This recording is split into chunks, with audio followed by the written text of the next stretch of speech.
ఫార్మకోజీనోమిక్స్ అంటే ఏమిటి? ఫార్మా అంటే మెడిసిన్ లేదా డ్రగ్స్. జీనోమిక్స్ అంటే స్టడీ ఆఫ్ జీన్స్. ఫార్మకోజీనోమిక్స్ అంటే మనకి ఒక్కొక్క పర్సన్ యొక్క జీన్స్ని బట్టి ఏ విధంగా డ్రగ్ యొక్క ఎఫెక్టివ్నెస్ మారుతుంది అనేది స్టడీ చేయడం అన్నమాట. జీన్స్ అనేవి ఏ విధంగా ఒక పర్సన్ యొక్క డ్రగ్స్ని తీసుకున్న రెస్పాన్స్ని మారుస్తాయి, మెడిసిన్ యొక్క రెస్పాన్స్ని మారుస్తాయి.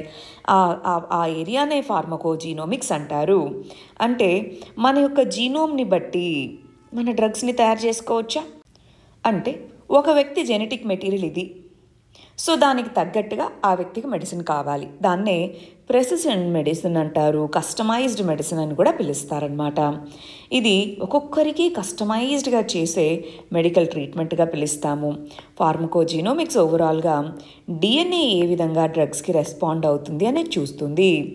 ఆ విధంగా సేఫ్ మరియు ఎఫెక్టివ్ మెడిసిన్స్ని తయారు చేయడానికి ఈ ఫార్మకోజీనోమిక్స్ అనేది మన యొక్క జెనెటిక్ మేకప్ని, మన యొక్క జెనెటిక్ స్ట్రక్చర్ని స్టడీ చేస్తుంది.